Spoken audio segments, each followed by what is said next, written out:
Love by Anton Pavlovich Chekhov.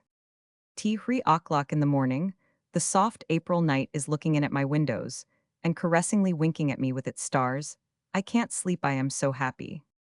My whole being from head to heels is bursting with a strange, incomprehensible feeling. I can't analyze it just now, I haven't the time, I'm too lazy. And there hang analysis.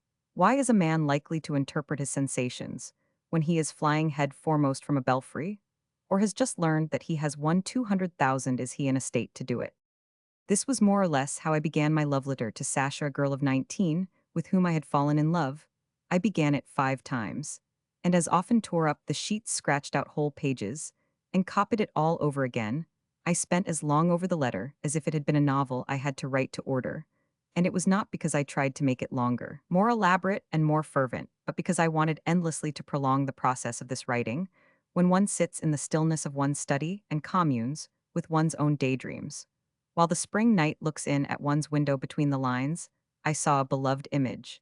And it seemed to me that there were sitting at the same table writing with me, spirits as naively happy as foolish, and as blissfully smiling as Roman. One I wrote, continually looking at my hand, which still ached deliciously where hers had lately pressed it. And if I turned my eyes away, I had a vision of the green trellis of the little gate. Through that trellis Sasha gazed at me after I had said goodbye to her. When I was saying goodbye to Sasha, I was thinking of nothing, and was simply admiring her figure as every decent man admires a pretty woman. When I saw through the trellis 2 big eyes, I suddenly, as though by inspiration, knew that I was in love, that it was all settled between us, and fully decided already that I had nothing left to do but to carry out certain formalities. It is a great delight also to seal up a love letter, and slowly putting on one's hat and coat to go softly out of the house, and to carry the treasure to the post. There are no stars in the sky now in their place. There is a long whitish streak in the east, broken here and there by clouds above the roofs of the dingy houses. From that streak, the whole sky is flooded with pale light. The town is asleep, but already the water carts have come out, and somewhere in a faraway factory, a whistle sounds to wake up the workpeople beside the post box, slightly moist with dew. You are sure to see the clumsy figure of a house porter, wearing a bell-shaped sheepskin, and carrying a stick. He is in a condition akin to catalepsy. He is not asleep or awake, but something between. If the boxes knew how often people resort to them for the decision of their fate, they would not have such a humble air. I anyway almost kissed my post box, and as I gazed at it, I reflected that the post is the greatest of blessings. I beg anyone who has ever been in love to remember how one usually hurries home after dropping the letter in the box, rapidly, gets into bed, and pulls up the quilt in the full conviction that as soon as one wakes up in the morning, one will be overwhelmed with memories of the previous day, and look with rapture at the window, where the daylight will be eagerly making its way through the folds of the curtain. Well, to facts, next morning at midday Sasha's maid brought me the following answer: I am delighted, be sure to come to us today, please. I shall expect your S.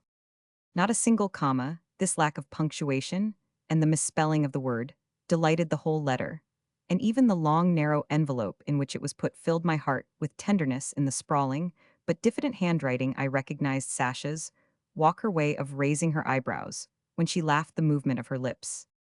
But the contents of the letter did not satisfy me. In the first place, poetical letters are not answered in that way, and in the second, why should I go to Sasha's house to wait till it should occur to her stout mamma, her brothers, and poor relations to leave us alone together?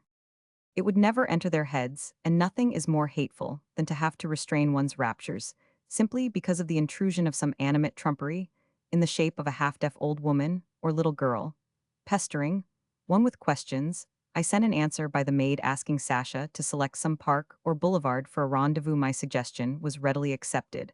I had struck the right chord, as the saying is. Between 4 and 5 o'clock in the afternoon, I made my way to the furthest and most overgrown part of the park. There was not a soul in the park, and the tryst might have taken place somewhere nearer, in one of the avenues or arbors, but women don't like doing it by halves in romantic affairs. For a penny, in for a pound. If you are in for a tryst, let it be in the furthest and most impenetrable thicket, where one runs the risk of stumbling upon some rough or drunken man. When I went up to Sasha, she was standing with her back to me, and in that back I could read a devilish lot of mystery. It seemed as though that back and the nape of her neck and the black spots on her dress were saying hush. The girl was wearing a simple cotton dress, over which she had thrown a light cape. To add to the air of mysterious secrecy, her face was covered with a white veil, not to spoil the effect. I had to approach on tiptoe and speak in a half whisper. From what I remember now, I was not so much the essential point of the rendezvous as a detail of it. Sasha was not so much absorbed in the interview itself, as in its romantic mysteriousness. My kisses, the silence of the gloomy trees, my vows, there was not a minute in which she forgot herself, was overcome, or let the mysterious expression drop from her face.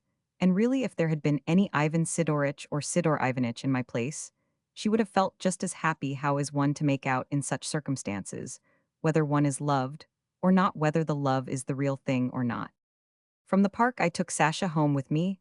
The presence of the beloved woman in one's bachelor quarters affects one like wine and music.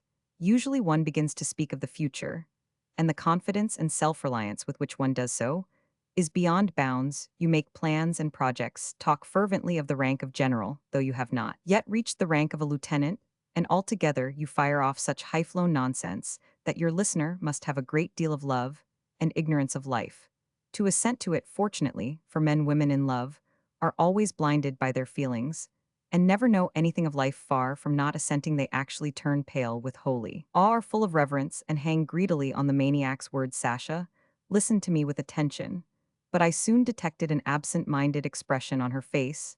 She did not understand me. The future of which I talked interested her only in its external aspect, and I was wasting time in displaying my plans and projects before her. She was keenly interested in knowing which would be her room, what paper she would have in the room, why I had an upright piano instead of a grand piano. And so on. She examined carefully all the little things on my table, looked at the photographs, sniffed at the bottles, peeled the old stamps off the envelopes, saying she wanted them for something. Please collect old stamps for me, she said, making a grave face. Please do. Then she found a nut in the window, noisily cracked it and ate it.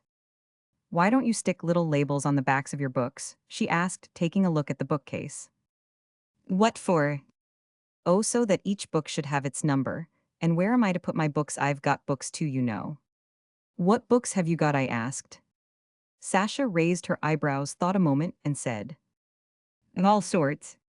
And if it had entered my head to ask her what thoughts, what convictions, what aims she had, she would no doubt have raised her eyebrows, thought a minute, and have said in the same way, all sorts.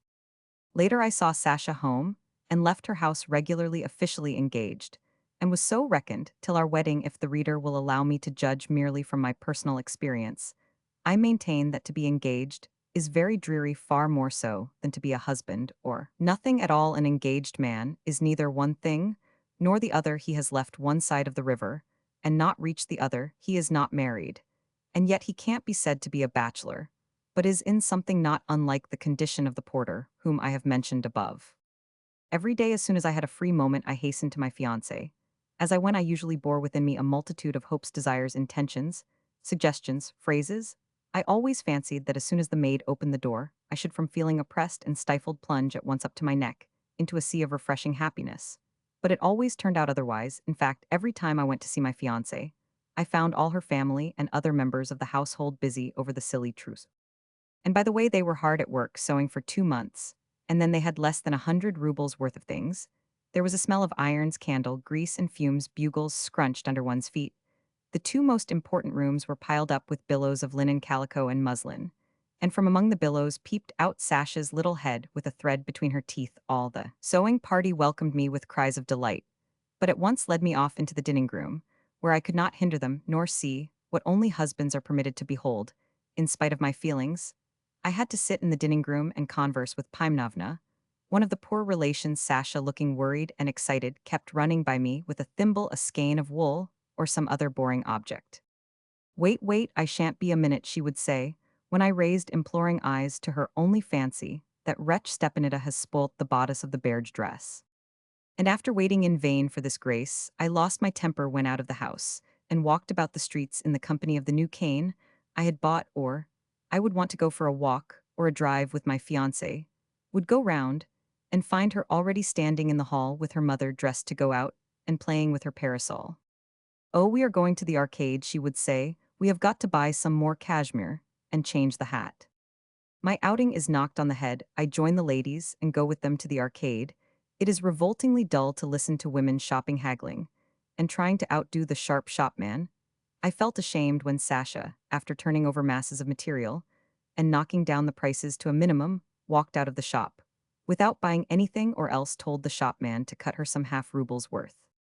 When they came out of the shop, Sasha and her mama, with scared and worried faces, would discuss at length having made a mistake, having bought the wrong thing, the flowers in the chintz being too dark, and so on.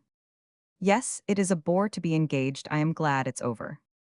Now I am married. It is evening. I am sitting in my study reading. Behind me on the sofa, Sasha is sitting munching something noisily.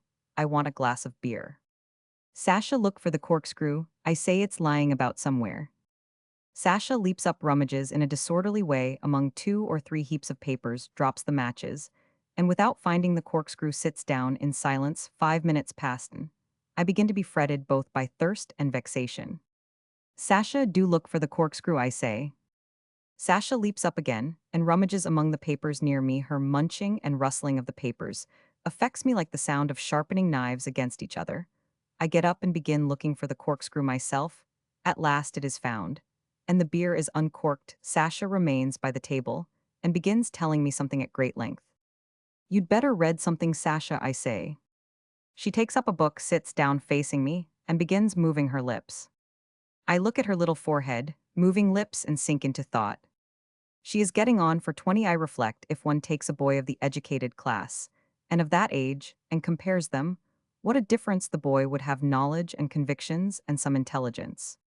But I forgive that difference, just as the low forehead and moving lips are forgiven. I remember in my old Lovelace days, I have cast off women for a stain on their stockings, or for one foolish word, or for not cleaning their teeth, and now I forgive everything: the munching, the muddling about after the corkscrew, the slovenliness, the long talking about nothing that matters. I forgive it all almost unconsciously, with no effort of will, as though Sasha's mistakes were my mistakes, and many things which would have made me wince in old days move me to tenderness and even rapture. The explanation of this forgiveness of everything lies in my love for Sasha.